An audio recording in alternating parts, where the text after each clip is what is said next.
Bagaimana bisa itu? Namanya kamu tung. Tapi karena memang belum diizinkan sihir itu bereaksi, sihir itu akan diam di dalam tubuh. Itu bisa aja seperti itu, namanya kamuji. Jadi ada aja, bisa aja kena sihir, tapi karena memang belum diizinkan oleh Allah Ta'ala muncul, ya sihir itu nggak bereaksi.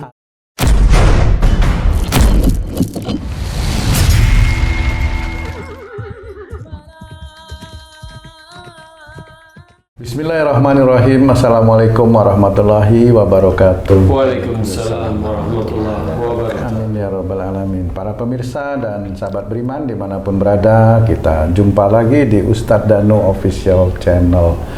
Semoga kita selalu dalam lindungan Allah Subhanahu wa Ta'ala. Amin ya rabbal alamin.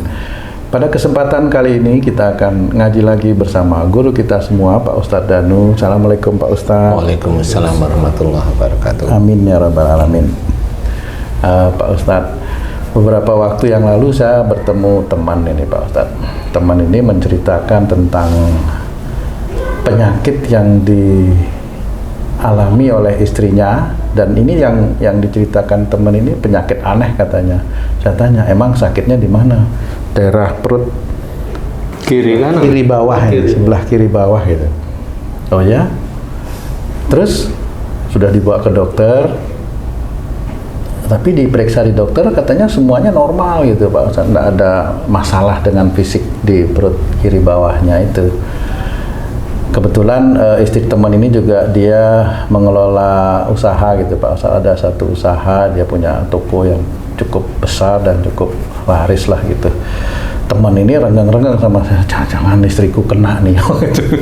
Maksudnya kena Iya kan biasanya orang kayak gitu-gitu tuh kan tembak-tembakan. kalau udah ke dokter nggak ada apa-apa, wah ini kena nih. Ada yang kenain gitu. Itu juga sama. Orang tuanya ini selalu apa-apa sakit, apa-apa bawa ke rumah sakit, bawa ke rumah sakit. Padahal sampai rumah sakit nggak ada yang di tanda-tanda sakit, nggak ada.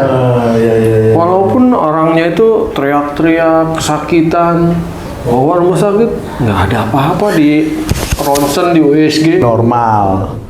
Katanya kena sihir gitu. Apa bisa seperti gitu Pak Ustadz itu ya? Ya. Bismillahirrahmanirrahim. Assalamualaikum warahmatullahi wabarakatuh. Waalaikumsalam warahmatullahi wabarakatuh. Amin ya rabbal alamin. Memang kalau di daerah kita di Indonesia ini, sihir ini sangat banyak sekali. Ya. Sangat banyak sekali ya yang dilakukan oleh ya orang di daerah Asia ya, nggak cuma Indonesia saja, sebenarnya di Cina juga ada, di Thailand juga ada, di Filipina juga ada, di Vietnam sama lah, di Asia Tenggara itu daerah Asia masih banyak. Sebenarnya juga India juga banyak lah sihir itu sebenarnya. Iya. Nah, kalau ciri-ciri yang dimiliki oleh istrinya temenmu itu biasanya ciri-ciri sihir. Dia di letaknya biasanya di daerah perut bagian bawah. Itu nanti kalau ada yang sakit itu seperti kayak, kalau cewek itu seperti kayak ada kepala bayi katanya, seperti itu gerak-gerak. Sakitnya minta ampun katanya, bergerak-gerak, cekluk gitu, seperti itu. Nah, titik-titik sihir di situ itu biasanya titik-titik tumbal biasanya. Ditumbalkan biasanya. Jadi istrinya teman saya ditumbalkan gitu Pak Ustadz? Bisa aja seperti itu. Jadi bisa aja yang numbalin siapa kan nggak tahu ya, Iya, tapi benar, Pak Ustadz, tumbal ya. itu kan cara kerjanya macam-macam. Ada yang dilempar, ada yang ngasih uang, ada yang ngasih makanan, seperti itu. Jadi atau dia, saya minta uangnya dong 100.000 buat ini. Nah, uangnya dari dia itu dia minta. Uang dari dia minta itu nanti dia ke orang pinter, ini uangnya dari itu. Seperti itu. Jadi ilmu-ilmu itu banyak sekali. Uang itu kan udah dipegang sama dia, jadi tanda tangan yang memegang uang itu Sidik jarinya jarinya gitu. Iya. Saya itu hebat. nanti dikasih nama, alamatnya, terus tahun kelahiran, kemudian harinya, kan gitu ya. Sekalian aja fotokopi KTP. Jadi biasanya seperti itu ditumbal biasanya. Nah, itu memang sulit untuk sembuh kalau orang biasa ya. Sulit untuk sembuh, mau diapain sulit sekali sembuh. Nah, sebenarnya kenapa dia kena, umpamanya dia sholat tapi kok kenapa kena, nah berarti ada kesalahan yang istrinya temenmu itu lakukan di setiap saatnya. Kesalahannya apa ya, kalau secara rinci belum tahu ya, tetapi biasanya orangnya emosional, biasanya seperti itu. Oh, kesalahannya sifatnya dia bukan terhadap orang yang mau numbalin, bukan ya? Enggak, kesalahan sehari-hari aja, maunya dia emosional, dia egois dengan suaminya, umpamanya seperti itu.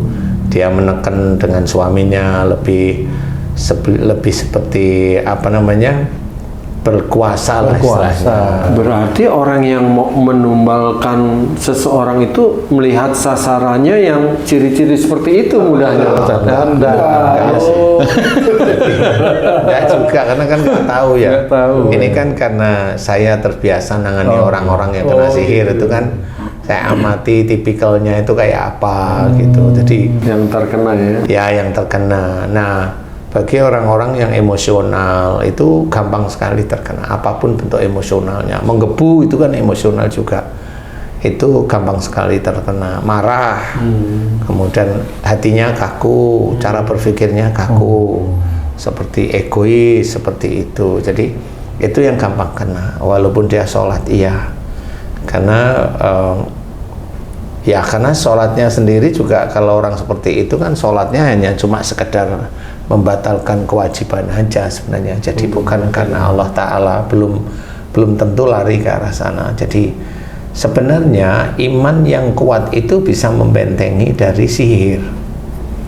Nah, iman yang kuat itu bukan dari sholat saja. Iman yang kuat itu dari mana? Dia jaga sholatnya.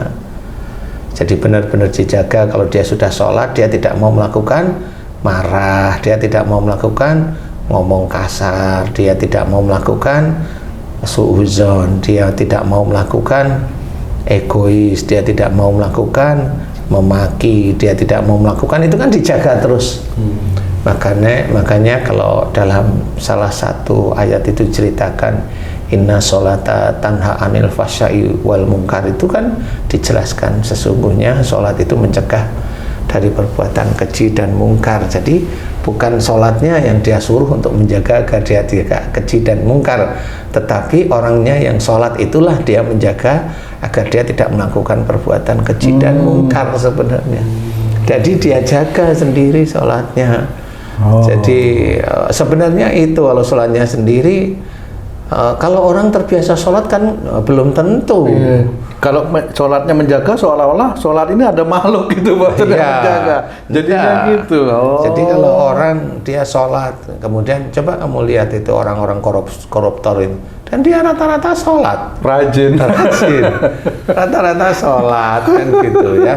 Jadi rata-rata seperti itu. Jadi belum tentu dia itu paham tentang bahwa yang sebenarnya yang harus menjaga itu dirinya sendiri agar sholatnya tidak rusak. Agar sholatnya tidak rusak. Orang yang pemarah, orang yang ya emosional gitu, kalau dinasihatin itu dosa, nanti masuk neraka, nggak mempan Ustaz. Nah, ini saya mungkin ada cara nih, kalau kamu sifatnya seperti itu, gampang disantet, mungkin takut deh nanti. Mungkin ya, boleh. Ada orangnya itu kira-kira. Kayaknya bisa gitu. Mungkin. Jadi nanti kalau dia sesek, kesantet kamu, gitu aja. Oh, enggak bisa aku, gitu aja. Ya benar. Karena kan berbagai macam cara aja agar dia itu kembali ke jalan Allah. Makanya sihir itu sebenarnya sangat takut dengan orang yang imannya kuat. Nah, iman itu memang kita tidak tahu. Tauhidnya kuat, menjaga la ilaha illallah, itu dijaga beneran, tidak ada Tuhan selain Allah. Nah, disinilah sebenarnya gambaran bahwa seorang itu mudah kena sihir apa tidak. Bisa aja sebenarnya orang itu di dalam tubuhnya ada sihir. Bagaimana bisa itu? Umpamanya kamu tuh, tapi karena memang belum diizinkan sihir itu bereaksi, sihir itu akan diam di dalam tubuh. Itu bisa aja seperti itu. Umpamanya kamu jadi ada aja, bisa aja kena sihir, tapi karena memang belum diizinkan oleh Allah Ta'ala muncul, ya sihir itu enggak bereaksi. Ada ini berarti ada orang yang memasukkan gitu Pak? Bisa aja, ini kan hanya gambaran bisa aja. Karena sihir itu belum tentu dia masuk sekarang, terus dia langsung kena, belum tentu. Gitu. Jadi ada yang menunggu berapa bulan, ada yang menunggu bertahun-tahun juga ada. Orang yang memasukkan sihir itu dengan sengaja gitu Ustaz, menyihir atau tanpa sengaja, dalam artian orang itu marah ke orang lain itu secara nggak langsung sihirnya masuk. Jadi ada beberapa hal. Kalau orang itu punya ilmu yang termasuk ganas, orang itu marah kepada orang lain, di ilmunya langsung nyerang. Tanpa disuruh. Tanpa disuruh istilahnya. Jadi umpamanya Haji nih, jengkel sama istri ngomel aja. Haji itu punya ilmu. Kemudian Haji itu hanya cuma istri kok ngomel aja mulu. Nah, habis gitu biasanya langsung satik. Oh, berarti saya nggak punya ilmu Ustaz. Ngedumel berapa kali kaget lagi. Bukan. Istrinya lebih gede ilmunya. Bisa jadi. Iya. Jadi seperti itu. Makanya, karena saya sering mendapatkan kasus itu, ada seorang anak, anak ini umurnya hampir 40 tahun gitu ya, 40 tahunan lah, 40 tahunan. Dia sakit sekitar 25 tahun, 20 sampai 25 tahun. Itu kan dia SMP kalau saya amati, dia SMP ini berarti. Sekitar SMP atau SMA, SMP lah. Nah, belum akil balik ya Pak Ustadz ya? Sudah lah, laki-laki rata-rata sudah sekitar umur 15-an ya. Nah, dia sakit itu 25 tahun. Nah, 25 tahun di umur dia 15, kemana dia bikin masalah? Iya, sampai kan kena santet gitu Pak Ustadz ya. Kan ayahnya juga mikir orang tuanya ini kena santet. Saya aja mikir kalau anak seumur itu siapa yang mau nyantet? Oke. Kan harus pakai logika. Betul. Nggak ada kerja enggak, bersinggungan dengan orang lain yang kira-kira zolim itu melalui ya enggak. Tapi kok nggak pernah sembuh? Ringan kalau saya. Ini anak ini insya Allah dia marah dengan salah satu orang tuanya. Hanya itu aja. Bukan orang tuanya marah ke anak itu, bukan? Ya bisa, tapi awalnya begitu dulu. Gitu. Saya biasanya begitu dulu, karena kemudian saya tanya, Mas, waktu dulu seringnya marah sama siapa, bapak atau sama ibu? Seringnya marah ya, walaupun disimpan atau keluar atau adu argumen. Dia ngomong sama ayah saya, kenapa? Ayah saya itu selalu banding-bandingin saya dengan orang lain, dan selalu marah kalau sudah seperti itu. Sehingga saya nggak suka Ustadz. Jengkel lah saya nyimpen marah kepada ayah saya. Saya tanya sama ayahnya, karena yang antara ayahnya tanya, betul gitu Pak? Iya Ustadz, kan biar anak saya itu punya semangat ya. Kan namanya itu ya. Ya sudahlah, sak muni-muni nih. Oke, berarti sudah ketemu betul nih. Kemudian saya tanya, Pak, insya Allah ini sudah ketemu. Menurut saya sudah ketemu.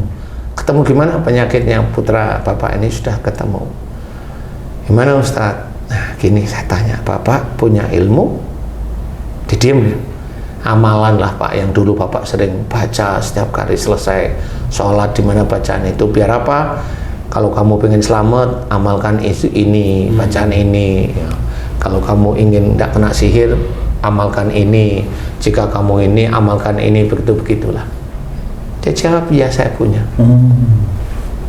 Terus saya langsung bilang, itu ilmu Bapak yang nyerang si putra Bapak. Saya langsung bilang begitu. Ya, 25 tahun. Loh, kenapa ilmu saya menyerang? Lah kan anaknya Bapak marah sama Bapak.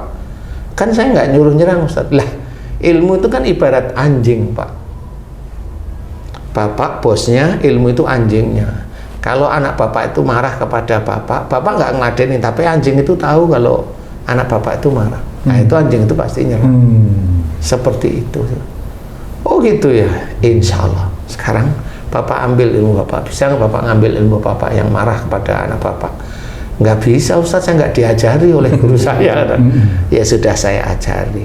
Saya ajari itu normal aja, tetap bismillah, kemudian ya Allah aku mohon padamu jika ada ilmuku yang menyerang anakku yang bernama ini, aku tidak ikhlas, aku tidak ridho, aku mohon padamu cabut seluruh ilmuku yang ada di seluruh tubuh anakku, khususnya yang ada di perut, ulu hati, dada anakku. Aku mohon akan kau cabut, dan cabut, kembalikan pada tempat semulanya. Amin. Puji Allah. Baru muji Allah, subhanallah walhamdulillah wala ilaha illallah Allahu akbar. Selesai, kemudian saya tanya, gimana Mas? Alhamdulillah hilang sakitnya Ustaz. Selesai. Jadi sebenarnya amalan-amalan yang tidak dianjurkan oleh Rasulullah Muhammad SAW yang sering diamalkan itu akan menjadi ilmu. Nah, begitulah harusnya difahami. Nah, ilmu itu bisa menyerang siapa aja, bisa menyerang anak, bisa menyerang istri, bisa menyerang suami, bisa menyerang siapa saja. Karena memang bentuk itu, ilmu itu apa? Itu jin. Tapi kok bisa ngendon lama-lama? Nah, jinnya udah di cover sama dajjal. Makanya sakitnya melebihi, nggak karu-karuan seperti itu. Nah, cerita ini bisa aja menjadi gambaran bahwa ada orang yang dia itu sepertinya walaupun kelihatan dia tidak marah tapi ilmunya marah bisa, atau dia punya ilmu yang sangar sehingga dia membentak orang itu kena serangan dari ilmunya. Bisa seperti itu, atau dia diam-diam di rumah nanti nyiapin boneka yang dipuasain ini dengan cara-caranya dia, dengan amalan-amalan atau mantra-mantra dia sehingga menyerang seseorang. Itu ya bisa semuanya. Tinggal orang yang diserang ini imannya kepada Allah Ta'ala itu cetek atau insya Allah tinggi di hadapan Allah. Itu yang tahu hanya Allah. Sehingga kalau dia disihir, insya Allah itu tidak bisa. Belum tentu orang yang dia itu agamanya bagus kemudian nggak kena sihir, ya belum tentu. Jadi agar terhindar itu selalu berbuat baik gitu Pak? Selalu berbuat baik agar Allah itu selalu melindungi. Berbuat baik itu karena dia beriman ya, bukan hanya berbuat baik biasa ya. Betul. Jadi karena beriman jadi dia berbuat baik, ya beriman karena Allah Ta'ala. Insya Allah. Jadi sehingga kalau kita itu kayak tadi, kayak temanmu, gimana caranya agar dia tidak masuk ke dalam tubuh? Imanmu kuatkan, kerjakan sunnah-sunnah Rasul. Saya mau tanya nih, teman saya ini punya ilmu kan? Iya, ilmu. Kan siapa tahu Ji. Karena kan kalau lihat istrinya ya galak juga gitu loh. Iya. Jadi harus dipahami. Jadi gimana caranya nanti kalau itu ada sihir, ya berdoa kepada Allah Ta'ala. Terus menurut doanya ringan-ringan aja kok sebenarnya. Jadi ya Allah, jika di dalam tubuhku ada sihir masuk, ada benda, ada mantra sihir, jika sihir tersebut masuk karena kesalahan dosa-dosaku, ampuni dosa-dosaku, astagfirullahaladzim. Awalnya gitu aja, astagfirullahaladzim, astagfirullahaladzim, ampuni dosa-dosaku ya Allah, astagfirullahaladzim, ampuni dosa-dosaku. Terus sehari 2 hari, walaupun belum fokus ke sihir tapi fokusnya ke mohon ampun kepada Allah Ta'ala, biasanya reaksi sihir itu berkurang. Insya Allah itu berkurang. Maksudnya reaksi sakitnya itu berkurang. Astagfirullahaladzim. Karena seorang yang terkena sihir ini pasti ada dosa, pasti. Nggak mungkin nggak ada dosa itu sihir itu masuk. Kalau nggak ada dosa, maunya dosanya kan ada grade-grade. Kalau dia dosanya grade-nya itu termasuk rendah, ya sihir tetap nggak berani, nggak diizinkan oleh Allah Ta'ala masuk. Nah seperti itu. Nah kalau udah reaksinya seperti itu, nanti baru fokus. Ya Allah, jika ada sihir tunjuk aja darah sini, aku mohon padamu keluarkan ya Allah, keluarkan dari tubuhku ya Allah, keluarkan ya Allah benda-benda sihirnya, mantra-mantra sihirnya, keluarkan ya Allah, keluarkan ya Allah. Amin, puji Allah. Kemudian orang yang menyihir nggak usah didoain yang aneh-aneh, selamatkan ya Allah, selamatkan ya Allah, puji Allah. Seperti itu, lakukan itu terus menerus dengan istiqomah.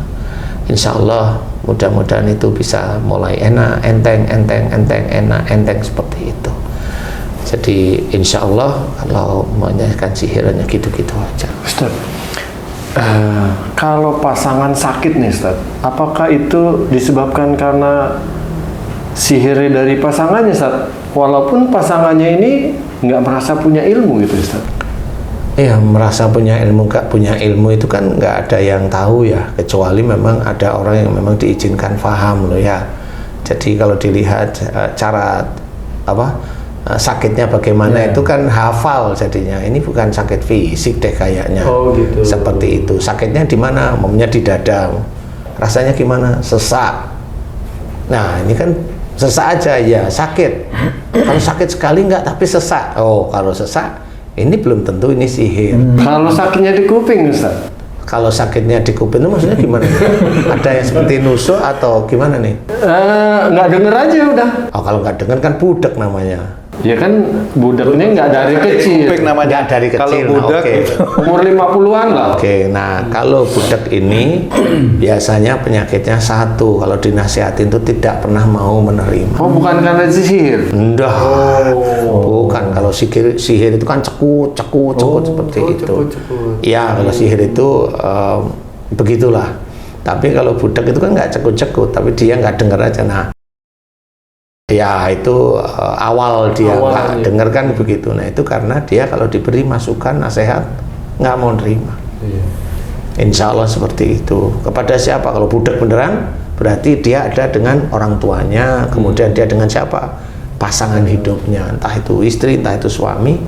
Insya Allah seperti itu. Jadi bagaimana cara mengetahui itu sihir? Seperti itu kalau sihir. Tapi kalau relatif, insya Allah itu berhubungan. Bisa aja antara sihir dengan dosa itu bergabung. Jadi sihir dengan dosa itu bergabung. Jadi ada sihir sesek cekut-cekut di dada, kemudian dia juga ada dosa yang dadanya juga sakit, ada. Banyak kasus yang bergabung seperti itu. Karena apa ya, diawali dari dosanya orang tersebut sehingga orang tersebut kena sihir, diizinkan masuk ke dalam tubuh. Doanya gimana Ustaz kalau orang yang kena sihir itu dadanya sakit gitu? Ya seperti tadi, kalau dada itu kan berhubungan dengan marah. Jadi kalau dia sesek berarti dia sebenarnya seringnya menyimpan marah. Jadi kalau cekut-cekutnya kuat di dalam, berarti ada sihir atau ilmu orang lain, kan seperti itu. Berarti doanya nanti selain dia itu juga jangan marah walaupun disimpan, ya didoain. Kalau ada sihir kan doanya tadi saya sudah mengajarkan, sehingga satu persatu didoakan. Nah, insya Allah mudah-mudahan ini manfaat. Wallahu a'lam. Amin. Alhamdulillah. Terima kasih banyak Pak Ustadz penjelasannya. Sahabat beriman dimanapun berada, demikian tayangan kami kali ini. Terima kasih atas perhatiannya. Wassalamualaikum warahmatullahi wabarakatuh. Waalaikumsalam warahmatullahi wabarakatuh. Alhamdulillah.